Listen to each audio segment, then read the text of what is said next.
RMC Running. Benoît Boutron. Salut à tous, bienvenue dans RMC Running, le podcast d'RMC destiné à tous les passionnés de la course à pied. J-19 avant le marathon de Valence, cette magnifique opération qu'RMC Running met en place avec des champions et avec notre coach, le meilleur coach de France, Johan Durand. Salut maître. Salut à toute l'équipe, ça va? Ça va? J-19, c'est vrai que la pression monte. Ça y est, moins de 20 jours. Ah, ça se rapproche petit à petit. Hein. Là, c'est quelque chose. On peut presque dire que le plus dur est derrière. On peut presque commencer à l'envisager. Alors, on peut presque le dire. Vous allez voir l'état des troupes. Je sais pas vraiment s'il n'y a que des bonnes nouvelles. En tout cas, toute l'équipe est là, bien présente. Vous allez retrouver Laure Manodou, Arnaud Clément, Anto Mounier, Nasser Boigny. Même Baptiste, notre grand gagnant, est là en studio. Salut Baptiste. Salut Benoît. Ravi que tu sois là, enfin on va pouvoir parler de ton profil et tu vas pouvoir partager à fond cette expérience avec nous. On va prendre des nouvelles de chacun, c'est également la dernière semaine de gros travail, donc Johan va nous donner ses conseils et puis aujourd'hui c'est une spéciale nutrition avec notre partenaire Ta Énergie et c'est Victor Lelièvre qui est avec nous. Salut Victor. Salut à tous. Victor est là, il va nous donner tous les conseils pour la bonne stratégie nutrition à adopter pour un marathon réussi. Donc on a hâte d'entendre tout ça. Tu as ramené tous les produits. Là, il y a du goût intéressant. Il y a du café, du pamplemousse. Il y a de tout. Exactement. Ouais, on va échanger un petit peu sur ce que vous allez pouvoir manger à l'entraînement et en course de la marque Ta Énergie pour performer au mieux. Ouais. Bon, magnifique. On a hâte d'y être. Enfilez vos baskets, attachez vos lacets. C'est parti pour RMC Running. Je fais donc l'appel, on l'a retrouvé, et oui, c'est bon. Laure Manodou est avec nous, salut Laure. Salut, ça va ? Ravi de te retrouver, écoute, on attend de tes nouvelles, tu vas nous en donner d'ici quelques secondes. Arnaud Clément, le grand Arnaud Clément à mes côtés, salut Arnaud. Salut tout le monde. Arnaud, il a fait la sortie longue ce matin, il va nous raconter, voilà, 32 km envoyés comme ça dans les rues de Paris. Nasser Boigny est là aussi, salut Nasser. Salut à tous, j'espère que vous allez tous bien. Ça va, et écoute, on va prendre de tes nouvelles aussi, tu nous as fait un énorme semi de Boulogne hier, tu vas nous raconter ça. Et puis notre grec, Anto Mounier est là aussi, salut Anto. Salut à tous, j'espère que vous allez bien. Ça va, on a hâte que tu nous racontes la sortie longue aussi, parce que j'ai vu une croix rouge, et quand je vois une croix rouge sur une activité, ça me fait peur. Donc tu vas tout nous raconter dans un instant. Je vous raconte tout ça après. Bon, prenons des nouvelles de notre championne olympique, Laure Manodou, qu'on n'avait plus vu depuis quelques semaines, qu'on retrouve avec bonheur. Laure, comment ça va ? Qu'est-ce qui t'arrive alors ? Moi, ça fait un peu plus d'une semaine que j'ai pas couru puisque j'ai fait pas mal d'analyses et en fait, j'ai l'hépatite E que j'ai attrapée au Népal qui m'oblige à rester tranquille sans entraînement, à reposer mon corps. Donc, je suis assez frustrée en ce moment. Eh oui, c'est sûr, c'est une nouvelle difficile. Tu nous as tenus au courant, tu as mis du temps à trouver ce que tu avais vraiment, tu as perdu du poids, tu as développé de la fièvre et des symptômes comme ça difficiles. Johan, nous on se parle entre nous, on était assez inquiets pour Laure. Déjà, on est content qu'il y ait enfin un diagnostic sur ce qui lui arrive, quoi. Oui, c'est toujours intéressant d'avoir et de mettre le doigt sur quelque chose pour pouvoir se projeter sur la suite. Et effectivement, quand tu es malade, que tu t'es pas bien, que tu es fatigué, que tu rentres comme ça d'un séjour, c'était important de déterminer quelle était la cause et pour après déterminer un peu les conséquences de tout ça. Et effectivement, maintenant, le seul but, c'est d'essayer de retrouver un peu de forme pour sa vie perso avant de se projeter déjà sur une projection marathon et un hypothétique course. Il faut voir comment elle récupère au jour par jour. Là, c'est comme ça que ça fonctionne. Et dès qu'elle se sent apte, essayer de peut-être recourir et puis voir après quelle sera la suite. Mais voilà, déjà avoir une analyse, c'est déjà très bien, ouais.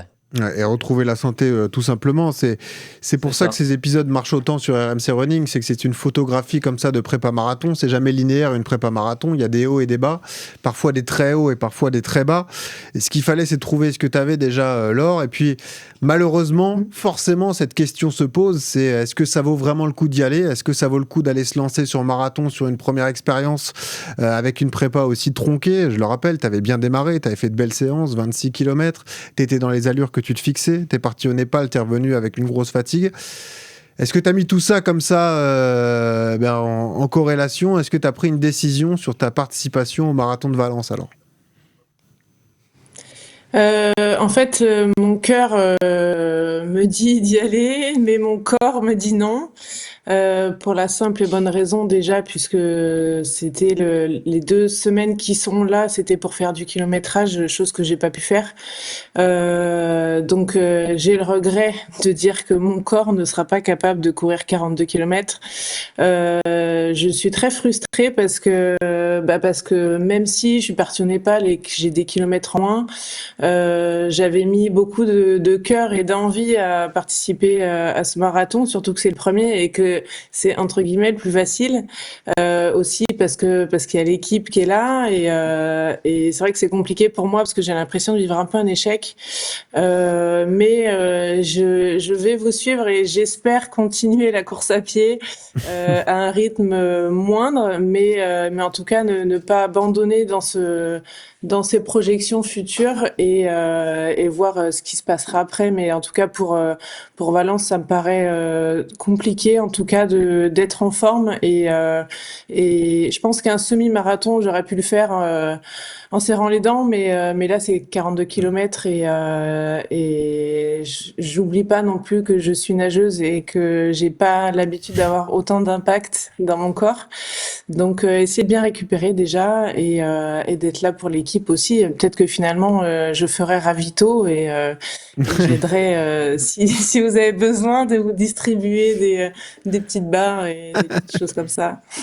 Bon, ça me fait mal au cœur, moi je te dis la vérité, parce qu'on était ravis de t'accueillir dans l'aventure, tu étais vraiment impliqué dans tout ça, et moi je le savais pour pas trahir de secret depuis ce matin, les autres l'apprennent, je voulais pas leur dire avant. Ça fait mal au cœur à Arnaud de voir que finalement elle est contrainte de prendre cette décision d'arrêter sa prépa marathon. Oui, alors, ça nous fait surtout à nous mal au cœur pour Laure, bien sûr, mais c'est vrai qu'on était, on se voyait, on se connaît pas forcément tous, on s'est jamais vus tous vraiment physiquement aussi. Laure, on s'était croisés 1 ou 2 fois, mais moi j'ai le sentiment qu'on faisait partie tous de la même équipe, à essayer de s'encourager, de s'entraider. Bien sûr, on perd quelqu'un dans l'équipe pour le marathon de Valence, mais je crois que c'est que partie remise, en tout cas pour Laure, ça sera peut-être dans 1 an, dans 5 ans, peut-être, mais à mon avis, cet objectif marathon, il reviendra. Mais quand on est aussi, on l'a tous vécu, sportif de haut niveau, on se fixe des objectifs et parfois, on peut pas les réaliser. La plus grande sagesse, je crois, c'est vraiment pour Laure de pas y aller parce que il y a la santé, quand on est sportif de haut niveau, mais pas simplement, pour tout le monde, pour tout individu, c'est ce qu'il y a de plus important et mettre en danger sa santé alors qu'elle est pas bien aujourd'hui, c'est un risque qu'il faut absolument pas prendre. Ouais. Après, elle me connaît, elle sait que je vais pas la lâcher et que la prépa marathon, tant qu'elle a pas fait, je vais être derrière elle jusqu'au bout, rassurez-vous, et comptez sur moi surtout. Il y a le petit Benoît qui va être là. Voilà, je suis là, coucou. À un moment, elle va bloquer mon numéro un jour, c'est sûr. Johan, on est triste, mais c'est la bonne décision qu'elle prend à ton avis ? Oui, c'est la bonne décision parce que quand elle le dit, c'était son premier marathon, il faut que ça soit une belle expérience. Après, faire un marathon, pour faire un marathon, honnêtement, elle aurait pu alterner marche-course tous les kilomètres et elle aurait fini en 5h30, 6h. Je suis sûr que c'est moins dur que, honnêtement, 42 bornes de place, c'est moins dur que 20 bornes sur un trek au Népal. Hein. Ça, c'est une certitude. Mais par contre, on y tire, c'est pas gratifiant de faire ça. C'est-à-dire que si c'est juste pour dire, j'ai alterné marche-course pendant 42 bornes et ça m'a pris 6 heures, mais j'ai terminé. C'est pas ce qu'elle recherche et c'est pas non plus l'idée du projet. C'était de l'amener au mieux possible dans son objectif, dans ce qu'elle prépare, dans ce qu'elle voulait faire réellement, à savoir courir pendant 42 kilomètres. Et donc effectivement, c'est la bonne décision pour mieux l'accepter et mieux repartir sur un prochain marathon avec en se disant en passant une vraie préparation de 3 mois, en pouvant enchaîner les kilomètres, faire les entraînements et tout ce qui va autour et en prenant du plaisir. C'est ça le plus important et clairement elle n'aurait pas pris de plaisir quoi qu'il arrive et ça aurait été très compliqué. Ouais. Anto, t'as un mot pour Laure ? Nasser, toi aussi, Anto, si tu veux commencer ? Ouais, non, surtout triste pour elle, parce que c'est vrai que, comme disait Arnaud, on a une petite équipe, on ne s'est pas forcément tous côtoyés ou jamais vus, mais on a créé quelques liens. C'est qu'on était inquiets par rapport à son état de santé sur les dernières semaines. Mais aujourd'hui, je pense que c'est quand même une décision plus sage. La santé reste le plus important. et pour faire des marathons, elle a encore le temps de bien de se remettre. Et Benoît, je te fais confiance pour lui trouver une nouvelle date en 2026 pour un marathon. Donc, T'inquiète pas. Donc voilà, mais en tout cas, voilà, si elle peut être avec nous là-bas, c'est sûr que ça serait bien aussi qu'on se rencontre et qu'on passe quelques jours tous ensemble, de se voir au moins en vrai tous une fois, quoi. On est une équipe, on se soutient forcément, et puis Nasser a quelques flasques à porter, donc Laure est la bienvenue tout à fait à Valence pour lui filer de l'eau dans les moments importants. Nasser, est-ce que tu as un mot pour Laure, toi aussi? Non, mais vous avez tout résumé. Après, quand on est sportif, voilà, on se prépare toujours pour une échéance et c'est toujours frustrant de ne pas être prêt, voilà, de ne pas faire une préparation adéquate pour l'objectif. Mais ce qui est sûr, c'est qu'il ne faut pas jouer avec la santé et il y a des moments, il y a des prises de décision qui sont plus sages. Et je pense que c'est la bonne décision que d'aller à Valence. Et puis, moralement, mentalement, déjà, quand on n'est pas prêt, un marathon, c'est 42 km. Donc, si on n'est pas prêt physiquement et mentalement, c'est très compliqué. Mais sinon, après, j'ai une autre date, Benoît, il y a le marathon de Paris. Hein. Bah évidemment, mais t'inquiète pas, c'est dans un coin de notre tête. Et je pourrais lui porter les flasques. Et voilà, oui, parce qu'il a déjà fait pour moi, donc ça, il est habitué à faire ça. Parce que là, il y aura obligation de porter des flasques à Paris, il n'y a pas le choix. Précision. J'avais galéré. Ah ouais, mon pauvre, c'était horrible. Ouais, je lui ai fait porter 500 millilitres, il était au bout de sa vie. Précision importante, notre ami Paco a beaucoup de choses à faire. Paco Borao, l'organisateur du marathon de Valence. Et quelques imprécisions sur les ravitaux. Il y aura bien des bouteilles d'eau à Valence, hein, rassurez-vous, parce qu'on a reçu plein de messages. Paco n'avait pas forcément l'info, mais il y aura des bouteilles d'eau sur les ravitaillements. Et vous l'avez compris, on l'espère en tout cas, Laure rejoint la team Vélib sur cette opération Valencia avec Johan Durand. Donc on espère qu'elle sera avec nous le week-end on sera partout. Du 6 et du 7 décembre. On a quelques autres motifs d'inquiétude dans l'équipe. Alors, à commencer par Anto Mounier. Alors, Anto, c'est quoi cette croix rouge sur ton activité Strava sur la sortie longue d'hier? Qu'est-ce qui s'est passé, Anto, alors? Bah écoute, la semaine dernière, je pense que je me suis emballé un peu. J'étais content d'avoir fait mes 100 km hebdomadaires. Et là, cette semaine, je l'ai payé un peu. C'est-à-dire que lundi, j'avais les jambes lourdes. Je pensais relativement que c'était normal. Et puis mercredi, j'ai fait mon footing, j'avais 20 km footing progressif mercredi matin, que j'ai fait sans problème. Mais par contre, à froid derrière, une douleur au genou qui s'est réveillée. Bon, je me suis renseigné un peu, j'ai écouté un peu ce qu'ils disaient un peu à droite à gauche, un peu sur Internet, etc. Et ils appellent ça le syndrome de l'essuie-glace, les coureurs. Donc du coup, une grosse inflammation au niveau du genou. J'ai essayé de calmer un peu. J'ai repoussé ma sortie longue que je devais faire hier. Je l'ai repoussée à ce matin pour prendre samedi, dimanche de repos. Ça a été bien sur une vingtaine de kilomètres. Ce matin, j'avais 34 kilomètres à faire. Ça a été bien sur une vingtaine de kilomètres. J'avais une petite gêne, mais ça allait. Mais je pense que Johan pourra me le dire. Quand je montais, j'accélérais, ça allait, mais le problème c'est que j'avais des blocs, j'avais 3 km allure marathon, après j'avais 1 km de récup, et sur la récup, c'est vrai que quand je ralentis, je sentais mon genou qui se compressait et qui devenait de plus en plus difficile d'allonger, de réaccélérer après pour repartir en allure marathon. Et c'est vrai qu'après le dernier, j'ai quand même fait les 34 km, hein. À partir du 15e. C'est ça votre problème, vous les anciens sportifs. C'était dur. C'était dur. Et comme j'ai dit, voilà, les kilomètres sont là, l'allure était pas là, mais on a travaillé le mental. Donc, on sait que le marathon, c'est une épreuve mentale aussi. Donc là, il me reste normalement une dernière sortie longue, 26 km dimanche prochain. Et je vais essayer cette semaine là, je pense que là, demain, après-demain, je vais prendre off et peut-être faire un peu de vélo si j'arrive à ne pas avoir de douleur sur le vélo, faire du renfort un peu spécial, des soins chez le kiné, et puis ça va tenir, ça va le faire. Yodu, qu'est-ce qu'on dit là? Qu'est-ce qu'on répond à Anto alors? Ah là, il est dans une phase délicate, effectivement. Après, il faut voir où en est exactement la douleur, mais elle semble quand même assez présente, même si ça fait que depuis mercredi qu'il s'en plaint. Je pense que voilà, le syndrome de l'essuie-glace, c'est une maladie de frottement de la bandelette iliotibiale, et du coup, il faut quand même faire du repos sur ces trucs-là. À froid, c'est là où c'est le plus terrible. À chaud, on peut arriver à courir, et surtout plus tu cours vite et moins t'as mal. C'est vraiment dans les petites allures. Et donc du coup, il va falloir faire du kiné, donc de la kinésithérapie. L'idée, ça va être de calmer l'inflammation, d'éliminer un peu ce frottement, de renforcer les moyens fessiers, les fessiers, les ischios et tout pour faire en sorte pas assez de muscu, que ça soit disons que là, c'est une problématique qui peut être, qui a pas forcément un petit, mais une surcharge à un moment donné.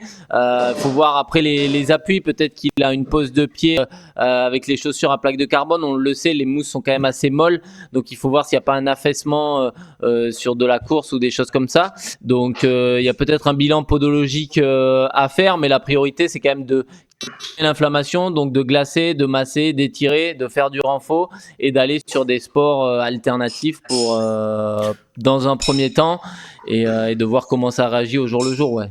Après, le gros de la prépa est passé. Vas-y Anto, vas-y. Ouais, après comme disait Johan, c'est vrai que j'ai un passif aussi au niveau cheville avec le foot qu'on pas mal ramassé. Ah ouais. Notamment une que je me suis fait opérer en avril 2023. Donc, et on m'avait dit que je pourrais plus recourir après ça, tu vois. Donc, entre-temps, j'ai quand même pu faire 2 marathons, des semi-marathons, etc. Donc, c'est vrai que elle a plus de mobilité, cette cheville, ou un très faible angle. Donc, du coup, je compense forcément. Et là, je pense que j'ai atteint un peu le plafond. C'est-à-dire, je pense qu'aujourd'hui, faire des semaines à 100 km pour moi, je n'ai peut-être pas encore prêt. J'ai voulu le faire. J'ai tenté et voilà, ce n'est pas passé. Mais il faut que je monte progressivement. Je pense des semaines à 70-80 km, je les ai. Mais après, dès que je commence à aller un peu plus dans le kilométrage, forcément, je compense. Et je pense que voilà, le genou a pris un peu. Mais il est hors de question pour moi d'être négatif. Je vais regarder que le positif. Ce matin, j'ai quand même fini ma sortie. Ah ouais. J'essaie d'être positif dans la vie, dans tous les domaines. Donc là, voilà. Donc comme j'ai dit, j'ai cet aspect mental qui a travaillé ce matin. Et puis je vais essayer de supprimer les sorties EF et de garder que mes sorties un peu à tempo, avec des chaussures. Dans un premier temps, je vais courir avec la ASICS Nova Blast, tu vois, pour éviter le carbone au maximum, la plaque un peu dure, essayer d'être plus dans le confort. Et puis ça va tenir. On va y aller comme ça. Et puis comme disait Johan, sur les allures rapides. Ça passe mieux que sur l'allure lente. Donc ce que je vais faire, je vais partir à fond. Bah oui, t'as raison, comme Nasser. Et voilà, c'est la bonne tactique. Et puis on verra où ça va aller. Non, mais je plaisante, mais on en rigole, mais il y a des choses plus graves et ça fait partie de on apprend, on découvre aussi son corps, de ses limites. Donc voilà, on apprend et puis ça va le faire. Après, petite grasse mat, parce que t'es parti à 3h46 du mat, donc t'as eu le temps de dormir avant ta sortie longue. Et ouais, non, c'est bon. En plus, je me suis levé à 3h, parce que normalement, je me lève 3h30 pour partir à 4h, mais là, je me suis levé à 3h, justement, pour, avant de partir, faire un peu de mobilité, un peu d'échauffement pour le genou, faire un petit kinésio-tape autour du genou. Donc là, voilà. Mais bon, je vois la tête de Johan Durand qui se lève tous les jours à 9h. Et quoi, il s'est levé à 3h? Mais ça va plus, là. C'est fou, 3h du mat, mais complètement cintré. Mais tu manges pas avant ta sortie longue, du coup? Si, j'ai fait un petit déj, 3h05 petit déj. Après, je me suis 3h46. Bah ouais, mais au moins. Et puis voilà, je suis rentré à 6h30, 6h40, j'étais dans la piscine, dans l'eau froide. Et oui. Hein. Crac. Et puis voilà. Dans la piscine à 6h, alors tu l'as déjà fait, toi. Ça te choque pas, à la rigueur. Le problème, c'est ce qui se passe avant. Mais pas 3h du matin, quand même. C'est le milieu de la nuit, 3h du matin. Ouais, complètement ça. Mais je me suis couché à 21h. Coucher 21h, c'est sympa de partager une prépa marathon avec toi. Pour la famille, c'est cool. Ma femme, elle me dit, c'est quand Valence? Ma femme, elle arrête pas de me dire, c'est quand Valence? Elle ras-le-bol. Mais non, il faut... Bon. Voilà, après, voilà, c'est Anto, donne-moi tes notes sur 10, le plaisir, la fatigue, la difficulté, alors, sur cette semaine.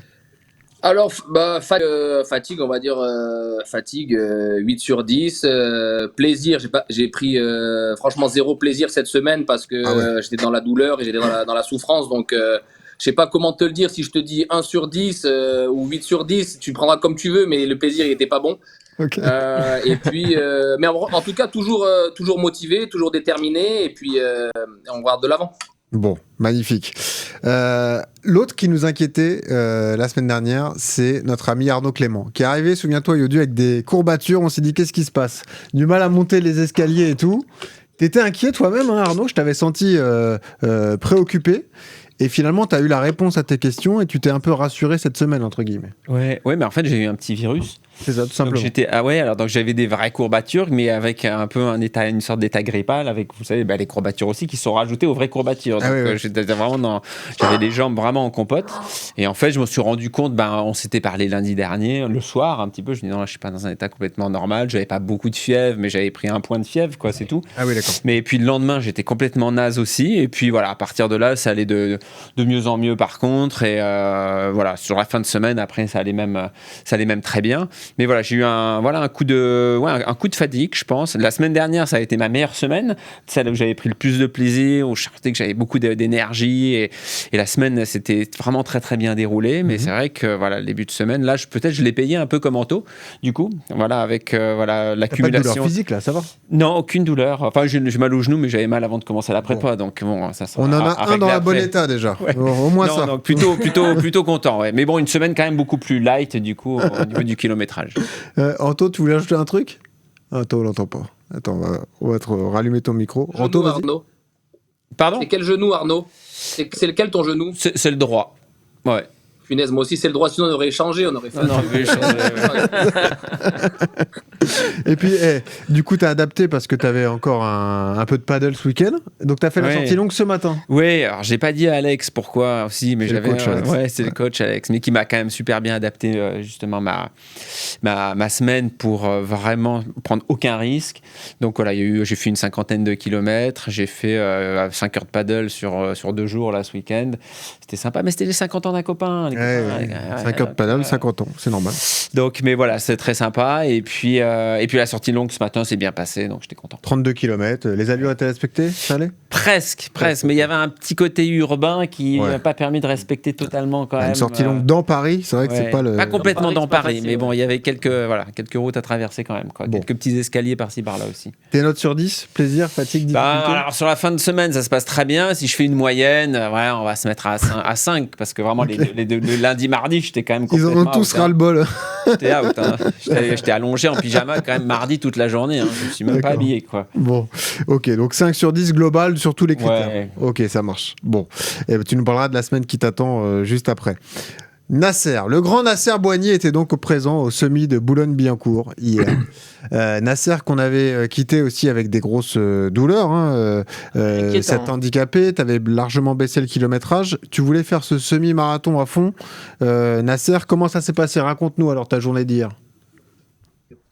Ouais, pas terrible la journée d'hier, hein. J'avais de très mauvaises sensations. Déjà à l'échauffement, je suis parti à l'échauffement, je me suis demandé ce que je foutais là, j'ai dit pourquoi je suis venu à Boulogne.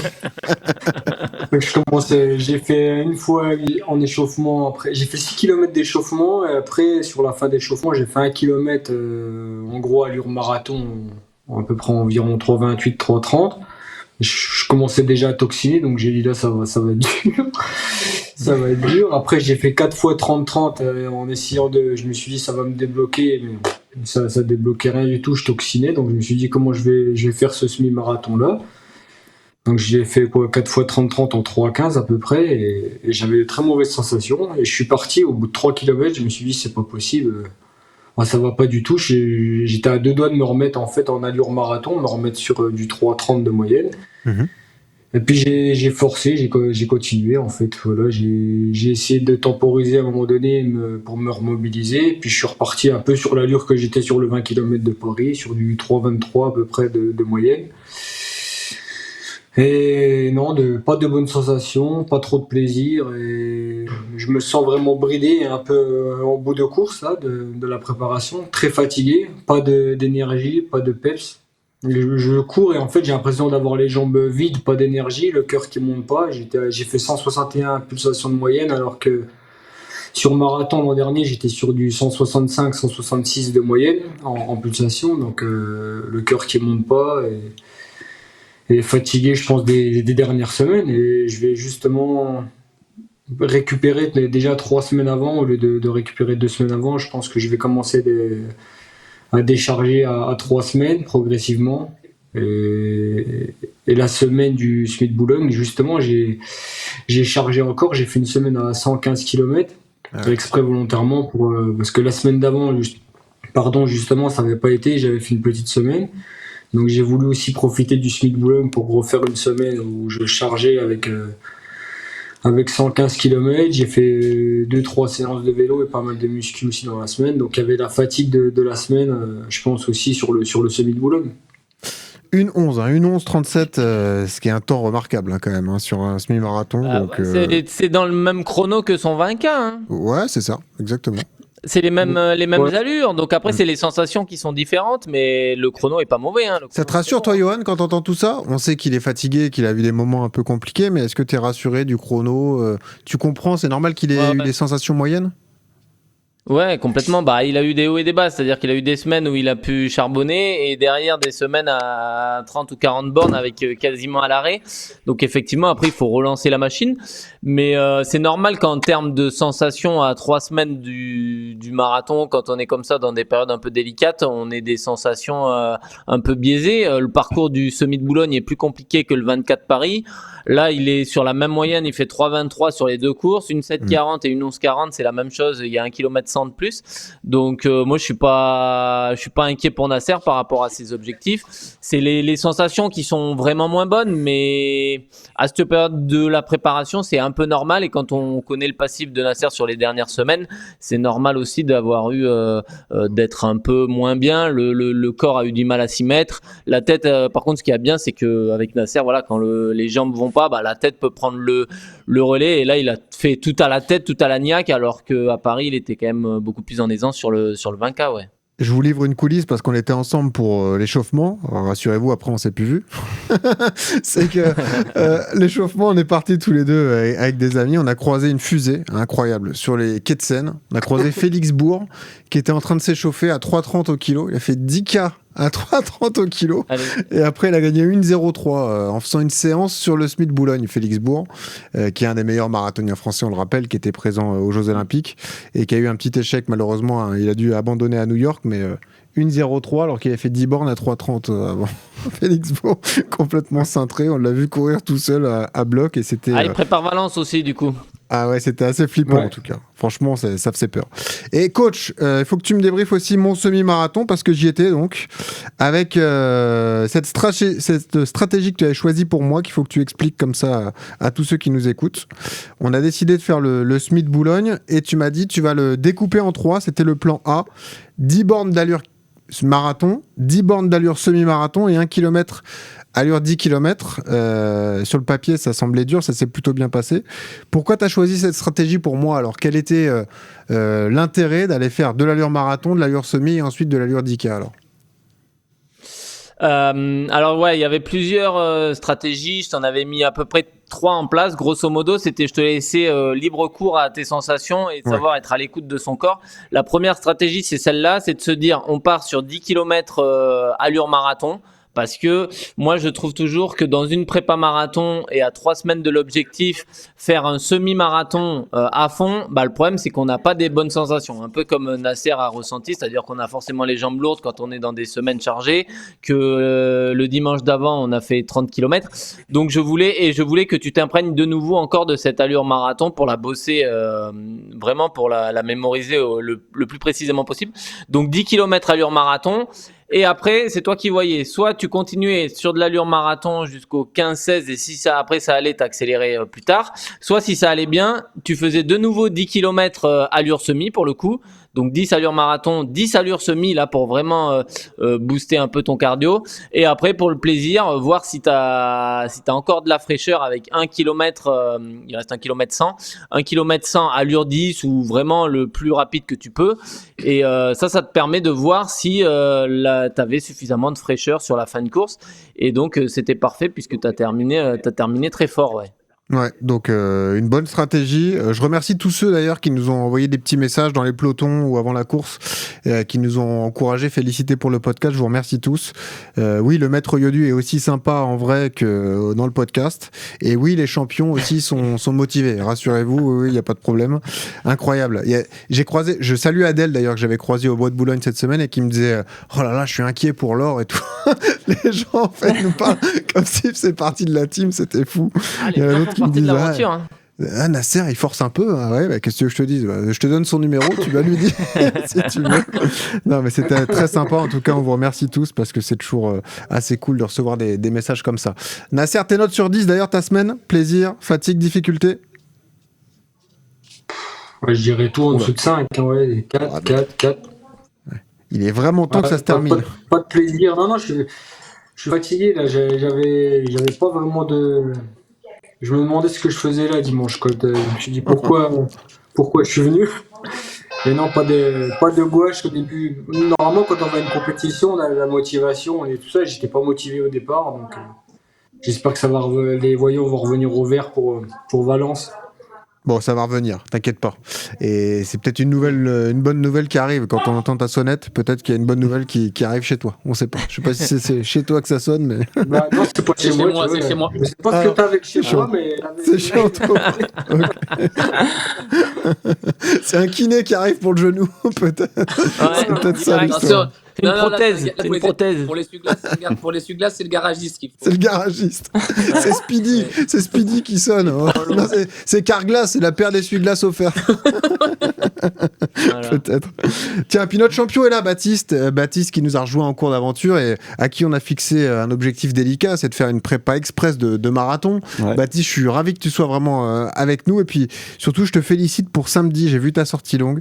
Et là, bravo, j'ai vu 30 bornes, 4,50. Ouais. Tu t'es amusé en plus. Toi, t'es frais mentalement. Pour l'instant, la prépa se passe bien. Hein. Bah, oui, en fait, par rapport au débrief des champions, les jambes sont dures, mais j'ai pas eu de pépins, j'ai pas eu de manque d'énergie cette semaine. Franchement, tout s'est bien passé. Ouais. Et un point vraiment que je voulais souligner, vraiment du plaisir sur le fractionné. Chose que je faisais pas avant. Et parce que tu Et courais je- pour le plaisir, toujours aux mêmes Voilà. allures. Exactement. Et je dois reconnaître Voilà, que magnifique. changer un petit peu ma routine, Ouais. d'aller sur des allures que je n'avais pas l'habitude de faire, et ben ça m'a donné envie de le continuer.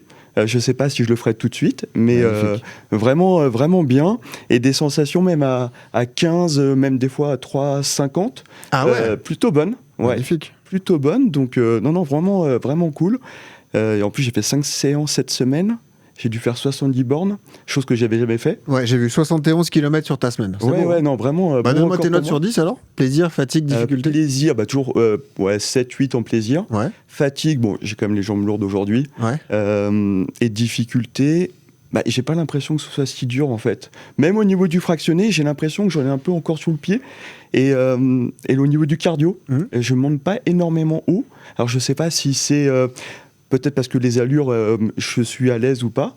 Mais je monte pas au-delà de 160. Alors je sais pas trop comment l'interpréter. Ok. Et donc ta séance de sortie longue de 30 bornes, c'était quoi? C'était combien de blocs? Comment ça s'est passé? Il m'avait fait chauffe, 2 blocs de 5 et après un bloc de 10. Ah ouais, costaud quoi. C'est la vraie séance longue de la prépa quoi. Exactement. Et je crois que je les ai fait à peu près aux mêmes allures. Ouais. 4,20, 4,30. Et franchement, à la fin, j'avais un petit peu les mollets qui commençaient à tirer. J'ai senti que il était temps d'arriver. Ouais. Mais vraiment bien. Ouais. Et ben voilà, bravo. Johan, Baptiste est dans les temps, il est très bien. L'objectif c'est 3,15 et c'est bien parti tout ça. Ouais, magnifique. Non, c'est bien. Et puis, comme il le dit, il commence à prendre du plaisir dans le fractionné avec alors, c'est des fractionnés qui sont pas très intenses, hein. C'est beaucoup d'allure marathon, un peu d'allure 10 et semi, tu vois. On l'a pas mis sur de la VMA 10 x 200 au sprint, tu vois. Donc, voilà, tant mieux. C'est très bien. Ça progresse. Merci, il a dit. Et là, surtout, voilà, c'est ça. C'était la sortie longue de ce week-end. C'était un peu le test. 2 x 5. Plus après 10 dans cet ordre-là, elle est compliquée cette séance. Parce que tu as vraiment une pré-fatigue de la semaine, tu as les 2 x 5 qui paraissent, qui sont des répétitions quand même avec un temps de soutien un peu plus court que le 10K qui vient juste derrière avec quand tu as déjà 18 km de séance plus la semaine dans les pattes. Claquer un 10 sur les allures marathon, c'est très bien. Donc tant mieux, là c'est vraiment très bien. On voit sa courbe Strava qui est linéaire, qui est montée progressivement et maintenant elle va descendre de façon tout aussi progressive avec un peu moins de volume et une sortie longue dimanche prochain avec 12 km maximum allure marathon pour vraiment commencer la phase d'affûtage. Bon, bah voilà. Tous les voyants sont au vert. On est content pour toi, Baptiste, pourvu que ça dure. Qu'est-ce qui vous attend rapidement cette semaine, les amis? Arnaud, tu sais ce qui t'attend cette semaine? Bah non, je peux même pas Ah, tu sais regarder. pas. Ok, en même temps, tu sors de ta sortie longue. Ah donc ouais, tu viens ouais, de Il fallait terminer la attendre semaine la d'avant. séance de ce matin. Non, mais on Ouais, c'est attendait ça. la séance de ce matin pour débriefer. Ok, du Donc coup, là, tu si lui mets tout 3 est bien fractionnés passé- cette semaine, Impeccable. 20 fois vas 1000, morfler. 40 fois 400 et 2 blocs d'allure de 10K. Pourquoi pas. Anto, qu'est-ce que tu fais cette semaine?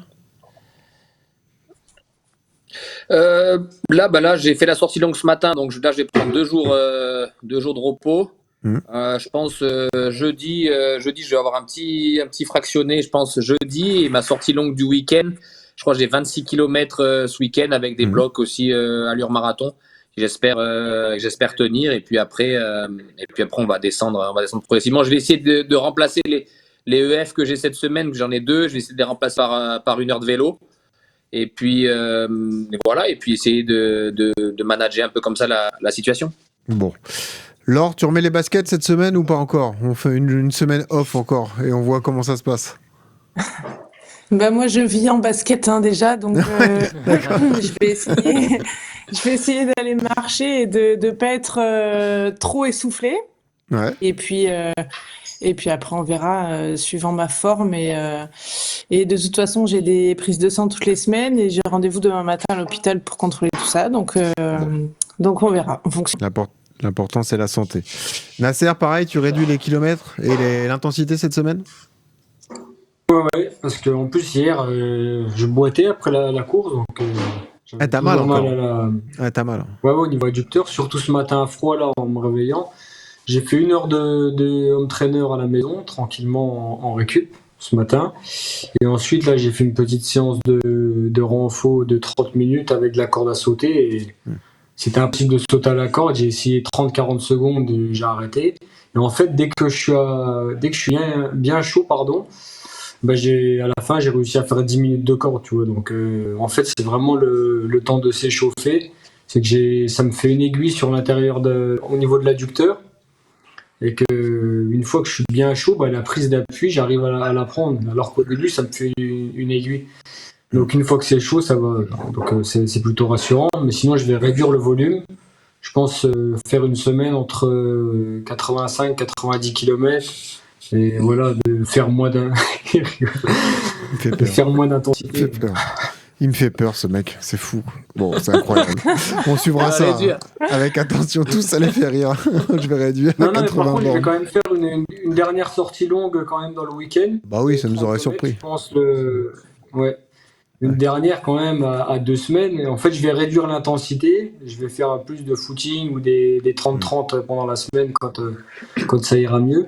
Et une dernière sortie longue le dimanche avec 10 km en progressif, environ 40 minutes au début. Et après, je ferai des 1 km récup pendant 10 bornes. Et après, je ferai un 10 km dégressif à la fin pour finir. Ça en fait des kilomètres. Ouais, donc ça ne fera que 5 km d'allure finalement. Oui, voilà, en allure marathon, tu feras que 5 km sur ta sortie longue.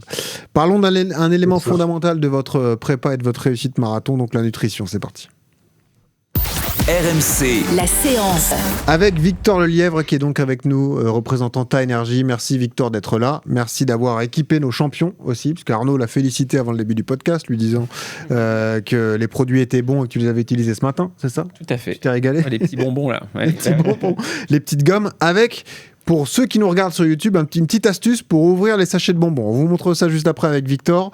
Mais on est ravis que tu sois là parce que c'est la clé d'une réussite sur marathon. C'est la stratégie donc de nutrition, bien s'alimenter, s'hydrater et consommer comme ça des gels énergétiques pour conserver comme ça un niveau de performance et aller chercher la meilleure perf possible. Est-ce qu'on peut rappeler comme ça rapidement, Victor, les fondamentaux d'une bonne stratégie de nutrition sur marathon? Ouais, il y a quelques règles effectivement simples sur marathon dans l'alimentation, notamment une qui est de commencer à s'alimenter assez tôt dans la course, voire même certaines personnes vont commencer à manger des choses en complément de leur petit déjeuner légèrement avant le départ de la course. Tu le conseilles ça d'ailleurs ou pas? Il y en a qui Ça prennent un dépend gel des avant formats. ou ça dépend. Ça dépend des formats. Sur semi-marathon, c'est très courant, effectivement, de prendre un gel 5-10 minutes avant le départ et pourquoi pas de prendre un gel à mi-parcours selon les chronomètres qu'on vise. Ouais. Évidemment, la nutrition, elle est très subjective et elle est très reliée au chronomètre qu'on vise et à l'entraînement aussi qu'on a à consommer des produits de nutrition. Sur marathon, c'est un peu moins courant de s'alimenter avant le départ sur des produits directement de gamme sportive. Par contre, on commence assez tôt dans l'effort, souvent vers la première demi-heure de course. Ouais. Et on essaye toujours, on va dire, en stratégie nutrition, de réfléchir sur une durée et non sur un kilométrage. Ça, on l'avait déjà évoqué, mais les premiers kilomètres ne sont pas forcément faits aux mêmes allures que les derniers, même si c'est le but. Donc c'est bien de calquer sa stratégie nutrition sur une durée. Du temps, ouais, c'est ça. Ouais. Là, tu parles à 4 personnes qui ont des objectifs un peu élevés en termes de chrono. Je rappelle, Nasser, 2h28, a priori l'objectif marathon. Anto Mounier, 2h50. Arnaud, 3h. Et moi, 2h45. Donc on est sur effectivement des chronos assez rapides sur marathon. Ça veut dire que la stratégie de nutrition peut être la même pour nous tous ou elle sera adaptée aux allures qui seront visées et qu'est-ce que tu conseilles en termes d'apport comme ça sur une heure de recharge glucidique, les règles à respecter pour toi pour que la perf soit au rendez-vous? Alors, la stratégie peut être la même, mais des personnes qui sont habituées à prendre des produits à l'effort, donc des gels par exemple, peuvent souvent en consommer un peu plus. Si je prends l'exemple de Nasser, qui est cycliste, c'est très commun toute sa vie sur dans son le vélo. peloton. Ouais. Voilà, c'est très commun dans le peloton de consommer des gels énergétiques. Ouais. Potentiellement, il va en prendre plus que Anto, qui lui peut-être au foot n'a peut-être jamais sur le terrain consommé de gel énergétique. Donc Nasser va peut-être prendre des gels de manière un peu plus rapprochée, peut-être un gel par demi-heure, là où Anto va peut-être aller sur un gel par tranche de 45 minutes pour un peu moins stresser son système digestif, mais avoir un apport important de glucides. Les gels, pour les chronos là qu'on évoque, sont pour moi une des solutions les plus intéressantes parce qu'ils sont déjà liquides, ils sont légèrement sirupeux, donc c'est quelque chose qui se consomme facilement, qui ne demande pas de mâche. Il y a également des boissons isotoniques qui sont des boissons à mettre directement dans l'eau, qui amènent pas mal de glucides. Les gommes énergétiques, pour moi, sur ces allures-là, ça peut être consommé, mais ça peut aussi être un super produit à l'entraînement ou dans la poche si jamais pendant la course, le gel par exemple ne nous intéresse plus. On est un petit peu, on sature du gel et on peut avoir des gommes qui ramènent aussi beaucoup de sucre. Ouais. Votre expérience perso à tous, Arnaud, est-ce que ça te pose problème toi de t'alimenter en course d'ailleurs? Non, en général non. Mais alors moi je fais du vélo aussi. C'est vrai que les gommes c'est beaucoup plus facile quand même sur le vélo, même si celles-ci elles sont quand même faciles aussi à absorber quand on est en train de courir. Le gel, je trouve que c'est quand même plus simple. On n'a pas à mâcher. Là, il faut mâcher un petit peu quand même. Et puis avec les battements du cœur qui sont quand même assez hauts, ça peut être un tout petit peu handicapant, je trouve, pendant quelques secondes, alors que le gel ne l'est absolument pas. Mais nous on est assez habitués. Alors c'est pas pendant l'effort quand on joue au tennis, mais nous on a les changements de côté, donc tous les 2 jeux on mange un petit peu, donc le corps est habitué à absorber assez régulièrement. Par contre, quand on mange, on n'a pas le cœur qui est haut, on a toujours le cœur qui est très bas à ce moment-là, donc ça c'est quand même une donnée qui change par rapport à nos habitudes de joueurs de tennis. Et t'es réglé comme ça sur ta stratégie marathon ou c'est encore en développement? Tu sais ce que tu vas faire ou pas? Sur le nombre de gels, je sais pas encore exactement, parce que l'année dernière j'ai l'impression qu'il m'en a manqué un petit peu. Et donc je pense que je vais en prendre un de plus, voire 2 de plus que l'année dernière. Et en tout cas, on m'avait parlé aussi justement, et ça c'était important, que le corps absorbait beaucoup plus facilement en début d'effort, en début de marathon qu'en fin de marathon. Donc cette concentration a peut-être un peu plus régulièrement en absorbé en début sur le premier semi, peut-être que sur le second semi où le corps il va avoir plus de difficultés. Donc voilà, il va peut-être y avoir un petit décalage par rapport à ça. Victor, ouais, c'est le cas? Très bonne remarque. Ouais, complètement. C'est important de s'alimenter tôt dans l'effort pour ne pas épuiser son stock donc de glucides que le corps a déjà emmagasiné sur les 2-3 jours de repos avant la course. Donner rapidement du sucre pour lancer un petit peu la machine qui va utiliser ces sucres à l'effort. C'est intéressant que tu dises que les gels à la course sont plus intéressants qu'en vélo, parce qu'en vélo, c'est un sport porté, donc on a moins de contraintes sur le système digestif. En course et sur marathon, vous allez être sur des allures les plus régulières possibles, avec beaucoup d'impact, et le gel là-dessus se digère très très bien. Donc oui, je valide totalement. Et toujours le bon conseil de Johan à l'entraînement, lorsque vous testez votre stratégie de nutrition, c'est de, quand vous consommez les gels, les prendre quand vous êtes à allure marathon. Et ça, Johan, tu le dis souvent parce que c'est trop facile de le prendre sur une récup et ça vous met pas en condition pour le jour J, quoi. Ouais, exactement. Ouais, c'est ça. L'idée, c'est de vraiment travailler ce que dit Arnaud. C'est-à-dire que lui, toute sa carrière, il a pris les gels, il ravitaillait avec le cardio bas sur les changements de côté ou pendant les pauses. Là, la vraie difficulté, c'est de le prendre pendant l'effort. Donc, c'est ça que moi, c'est le conseil que je donne.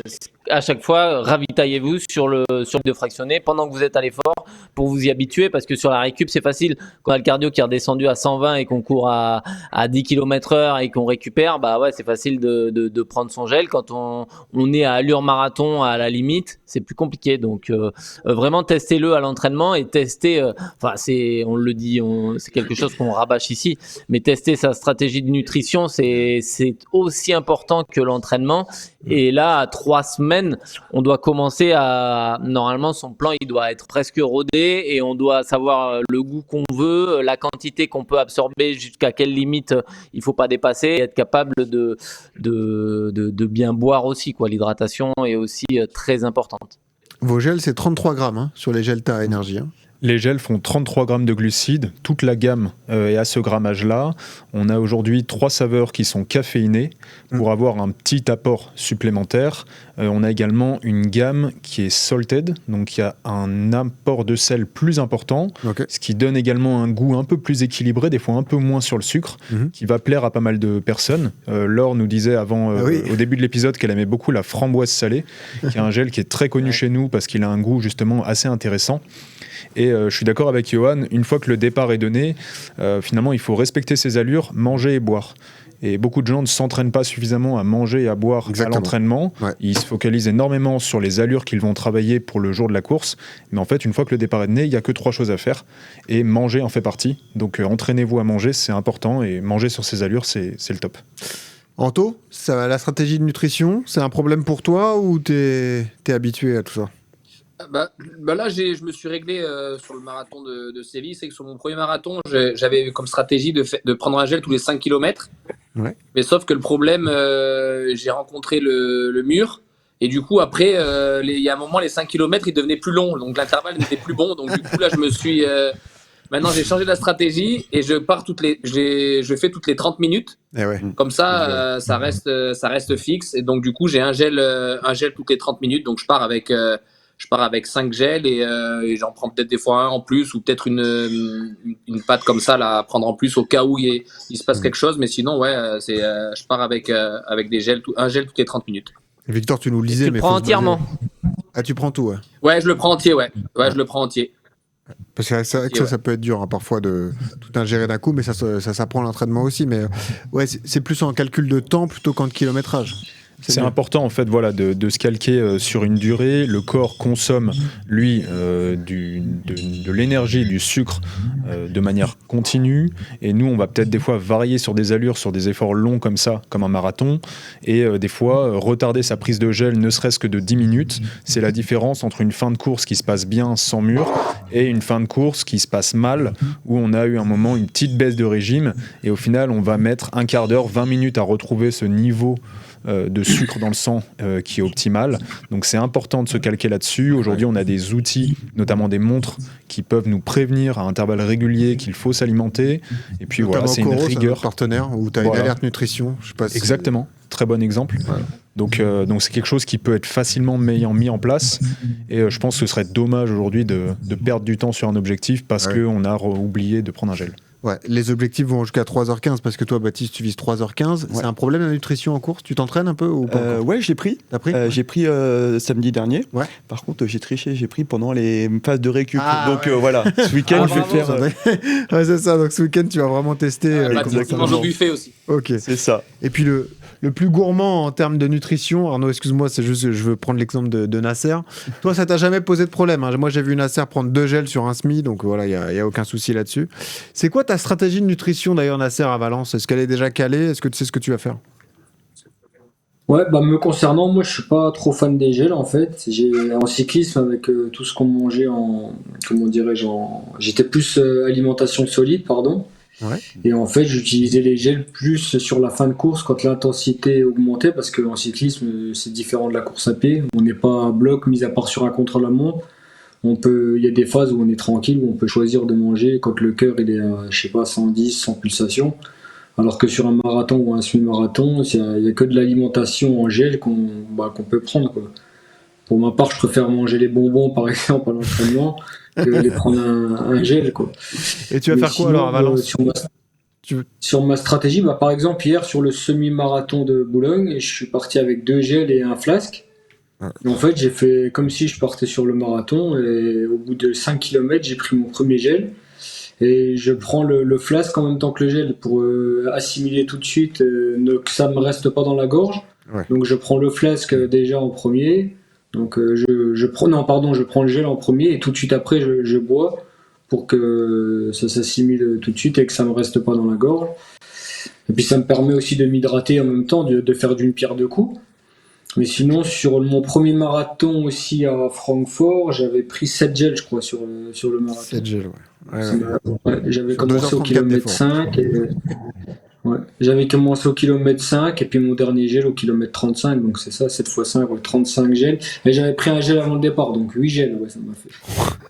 8 gels, ça fait beaucoup. Là. Arnaud, t'avais une question. Non, mais C'est c'était jamais ma dans question. l'excès avec Nasser. Non, mais c'était justement ma question. C'était parce qu'on parle souvent de s'il nous manque un gel, mais si on en prend trop.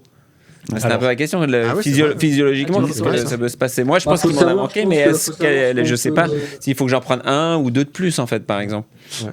C'est une bonne question. Je pense qu'à emmener avec soi, c'est important d'avoir un petit peu de marge si justement on ressent le besoin d'en consommer un peu plus.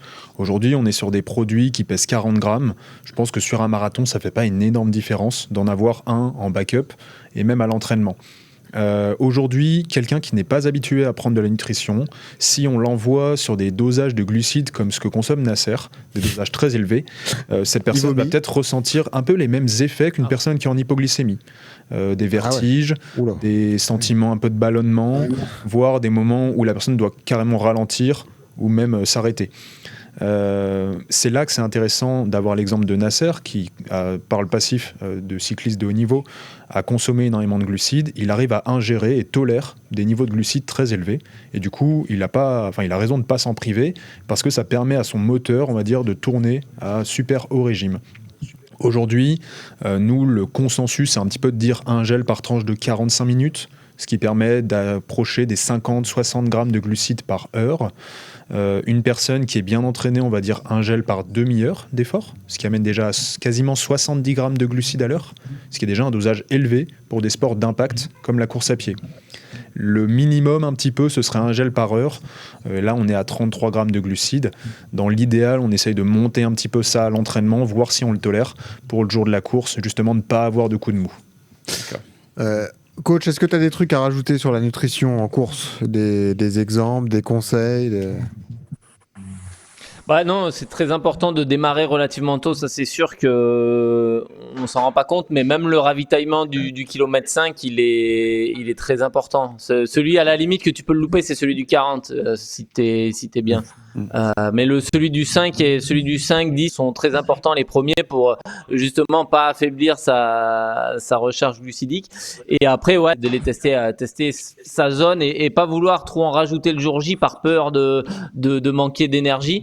Mais généralement, la vraie problématique, ça va être, on le sent, c'est-à-dire que quand tu sens que tu es en surdosage de sucre et que tu es un peu écœuré, tu le sens pendant l'effort. Moi, ça m'est déjà arrivé. Et là, il faut rebasculer peut-être sur de la boisson avec des électrolytes ou des choses comme ça pour basculer sur soit de la boisson d'effort, soit de la boisson avec des électrolytes. Alors, il n'y aura pas de glucides, mais tu auras des sels minéraux et puis tu auras de l'eau. C'est quelque chose auquel il faut aussi penser, surtout s'il fait chaud, de partir sur les gels qui vont apporter un peu de sels minéraux. On pourra en parler peut-être sur les derniers épisodes. Mais Valence, il peut même en décembre, il il peut faire chaud, on peut transpirer beaucoup, et qui dit transpiration dit sels minéraux pour les gels sur les fins de course, donc partir sur les goûts salés sur les derniers peut être une bonne stratégie. Ouais. Et ça, c'est tout aussi dur de beaucoup boire aussi sur marathon, parce que les gels, c'est une chose, mais s'hydrater, c'en est une autre. D'autant il y a de plus en plus de courses où on ne peut pas avoir de ravitaillement, on doit porter ses flasques, etc. Ce ne sera pas le cas à Valence, on le rappelle. C'est un vrai enjeu de boire aussi. Est-ce qu'il y a des règles à respecter en termes d'hydratation ? Boire est important sur marathon. On parle quand même d'efforts qui sont relativement longs. Là, on est quand même pour pas mal de gens autour de 3 heures, 4 heures de course. La boisson va permettre déjà, effectivement, comme le dit Johan, d'enlever ce goût un petit peu sucré de la bouche qui peut déranger des personnes à la longue. Ça va permettre également de garder une certaine fraîcheur, d'aider à la bonne contraction musculaire. Toutefois, boire trop, ce n'est pas bon parce que ça va surcharger un petit peu l'estomac, et avec les secousses, on sait que ça peut amener un petit peu des gènes. L'important, c'est de boire par petites gorgées, régulièrement, dès le départ, mais surtout d'arriver le jour de la course très bien hydraté. C'est hyper important d'arriver avec une bonne recharge glucidique, une bonne recharge hydrique. Johan le disait lors d'un précédent épisode, il est interdit d'arriver au départ de la course déshydraté. Et ça, c'est déjà la clé. Finalement, il peut y avoir des faits de course. On peut finir quand même si on loupe sa gourde à un moment. Le plus important restera l'apport glucidique. L'apport hydrique, c'est du plus, et c'est important de l'avoir par petites gorgées, mais surtout arriver totalement hydraté et rechargé glucidiquement parlant.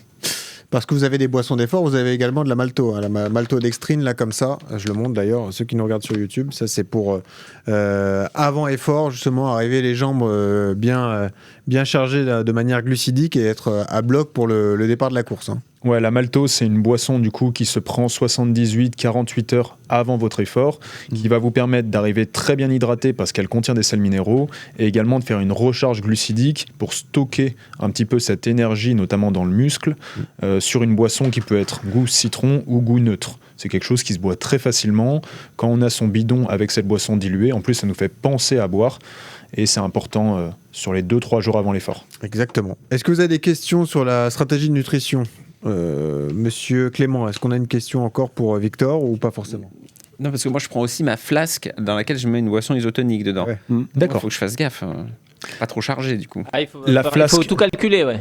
La flasque, voilà, c'est important de savoir quel dosage de glucides on a à l'intérieur. Si je prends l'exemple de nos boissons, elles contiennent l'équivalent d'un gel.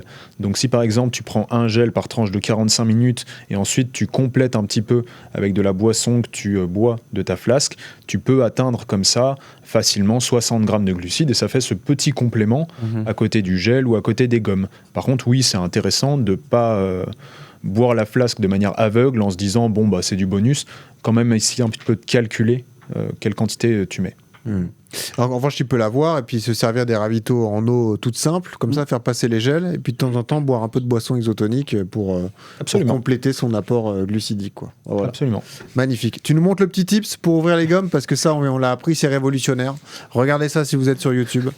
Le paquet tout de le monde gomme l'ouvre comme un paquet de bonbons classique, alors que non, il y a une astuce. Le paquet de gomme Ty-Energy, il a une ouverture facile qui permet en courant ou en vélo d'avoir hyper facilement accès aux gommes et de ne pas perdre de petites parties plastiques. En fait, les bonbons étant déjà divisés en 3 dans le paquet, on appuie entre 2 bonbons. On écrase celui du milieu il et sort pam, directement. ça sort. Crac, c'est cadeau, c'est fait. Ça, c'est évite comme ça quand tu cours. Je montre avec l'autre côté, ça marche des deux côtés, donc il n'y a même pas besoin de réfléchir. Ah ouais, non, mais c'est comment on fait pour celui du milieu alors ? Ah bah on appuie pareil. C'est ça, ouais, c'est extrêmement simple. Et voilà, magnifique. Merci Victor pour tous ces conseils. Avec un grand plaisir. merci à Ty-Energy qui nous accompagne et qui régale nos champions. Chacun a ses goûts préférés. Ah oui, moi c'est la dernière question que je voulais poser. Quand on a des préférences de goût, on garde toujours le même goût pour tout le marathon, ou tu conseilles de varier quand même pour supporter comme ça les gels qui s'enchaînent? Il n'y a pas vraiment de règles. Pas de règles. Moi, j'aurais tendance à dire que varier, c'est assez intéressant. On peut également avoir des produits qui sont caféinés. L'apport en caféine est intéressant sur les sports d'endurance. Et là-dessus, si on tolère la caféine, ça peut être un super allié sur le marathon. J'ai tendance personnellement à partir sur 2 saveurs sur mes efforts un peu longs, 2 saveurs que j'aime bien et que j'ai testé à l'entraînement. Je me rends compte que je les aime bien à haute intensité. C'est vrai qu'il y a des saveurs qu'on aime bien comme ça pour des petites balades. Ouais. Autant le crumble, c'est sympa quand on est chez mamie, mais c'est vrai que le crumble, ça peut passer difficilement. C'est pas la saveur qui fait consensus sur les efforts. Ouais, ok. Vous avez une préférence? T'as une préférence, Arnaud? Et non, moi j'ai beaucoup goûté ceux qui étaient à base de fruits aussi. Il y en a un beurre de cacahuète, caramel au beurre salé. Ah, moi j'y vais pas là. Ouais. Ah oui, moi si. Tu vas toi? Oui, bien sûr. Ouais. J'ai une bretonne à la maison, carrément. Ah oui, c'est vrai. Un petit peu habitué. J'ai oublié, c'est vrai. Les gars, vous avez une préférence? Alors, Laure avait goûté la pêche. J'avais survendu la pêche dans un épisode. C'était horrible. Arrête, c'est une amie à nous qui a créé ça. En plus, c'est Anaïs Kemenard qu'on embrasse. Non, la framboise et caramel salé, trop bon. Ah bah ça va. Donc toi, t'es sur ces goûts-là. Anto, t'as une préférence? Moi, j'ai le abricot pêche. Il y en a un, il est abricot pêche. Ah, c'est ça, voilà. Laure, elle le déteste, mais il est bon celui-là. Moi, j'ai voilà. celui-là. Exactement. Nasser? Allez, goût et les couleurs. Ah ouais. Mais non, moi je sais même pas ce que je prends. Il prend au hasard. Non, mais en fait, je les prends qu'en compétition, donc j'ai aucun plaisir. Je le prends pour le prendre et puis je bois un coup. Efficace. Voilà, c'était quel goût? Je sais pas. Ouais, tant pis. C'est passé en tout cas. Juste si Laure, elle doit faire le ravito pour Nasser, qu'elle se remette à l'acte aussi, prendre 12 ou 15 gels. Ah ouais, ça c'est sûr. Ah ouais. Il faut un gilet à scratch. Ça c'est sûr, parce que là ça va être chargé. Bon, en tout cas, merci à tous. Et puis bonne semaine de prépa. Merci Ta Énergie. Vous retrouvez les produits un peu partout d'ailleurs, hein, sur les sites de revente, chez les grands magasins, sur internet aussi, n'hésitez pas. Merci à tous nos champions. Pensée particulière pour Laure Manodou, qui a pris une sage décision, mais qui reste avec nous. Elle fait partie de l'équipe, donc elle sera là jusqu'au bout. Merci au coach Johan Durand. Merci à tous mes champions, donc Arnaud, Anto, Nasser, Baptiste. Merci à vous tous. Il n'y a plus que 3 semaines, les gars. Ouais. Après, on vous laisse tranquille, promis. Rassurez-vous, ça va venir vite. L'affûtage va démarrer et finalement, ça va vous manquer. Vous verrez. Merci Victor d'être venu. À bientôt dans RMC Running. Et toujours ce conseil pour terminer, quand vous courez, souriez. Ça aide à respirer. Salut à tous.